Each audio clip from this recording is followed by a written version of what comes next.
Voshu's perspective. The embers of Helgen still burned in my mind as I trudged down the dirt road, following Hadvar. The scent of charred wood and scorched flesh clung to my clothes, a reminder that I had nearly died. This was no game, no save file to reload. I flexed my hands, still aching from gripping the axe too tightly in the fight for my life. I had killed men today, cut them down with my own hands. But there was no time to dwell on it. Survival came first. Riverwood came into view, a humble village nestled between towering mountains and the rushing river. Hadvar led me to the blacksmith's house. My uncle, Alvor, will help you. He's a good man, he assured me. I kept my mouth shut. I wasn't in a position to argue. Alvor was wary when he saw me. An orc covered in dried blood wasn't exactly a welcome sight. His wife, Sigrid, clutched the daughter close. But Hadvar vouched for me, and that was enough. A roof, warm food, and a bedroll. More than I could ask for. As I sat by the fire, eating my first real meal in this world, I heard footsteps. A woman entered, steps light but cautious. Camilla Valerius.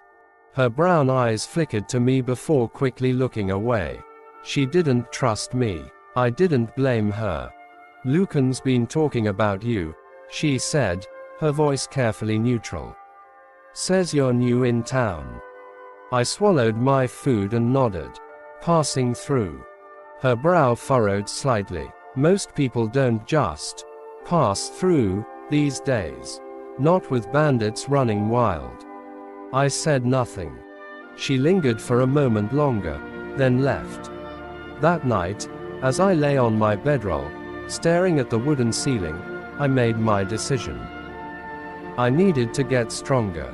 This wasn't a game where NPCs survived by script. If I wanted to make a difference, if I wanted to stop another Helgen, I had to be ready. Tomorrow, I'd start with the bandits. Camilla's perspective. Riverwood was peaceful, quiet, predictable. Until today. A stranger had arrived with Hadvar, an orc of all things. He was massive, scarred, and brooding. Not the type we usually saw around here.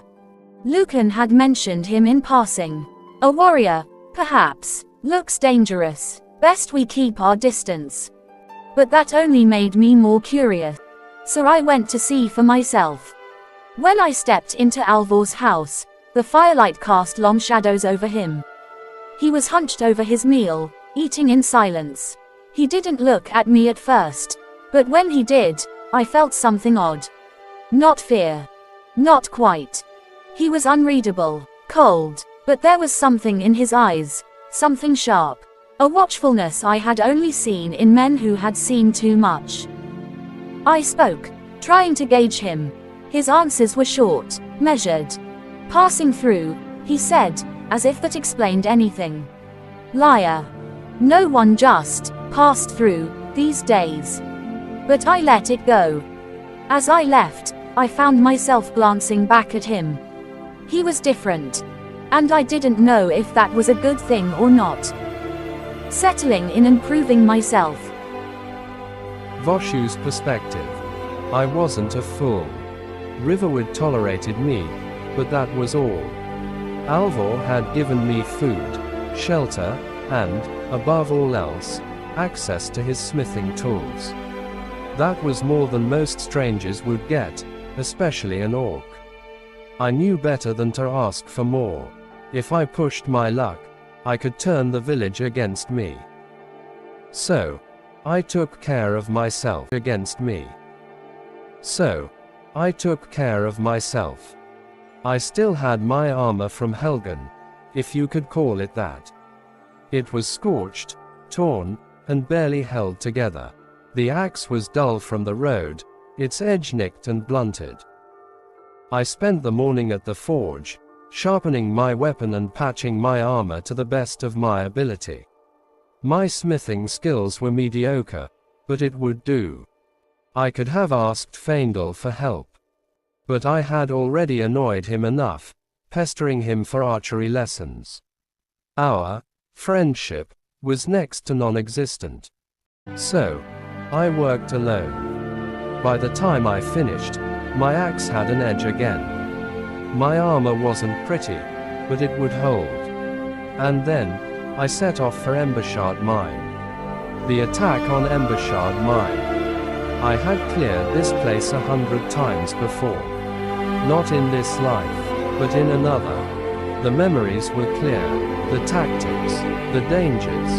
The bandits would have a lookout by the bridge, another by the entrance. There would be a tripwire trap, a locked gate, and at least 5 or 6 of them inside. If I went in swinging, I'd be cut down. So, I fought like a gamer.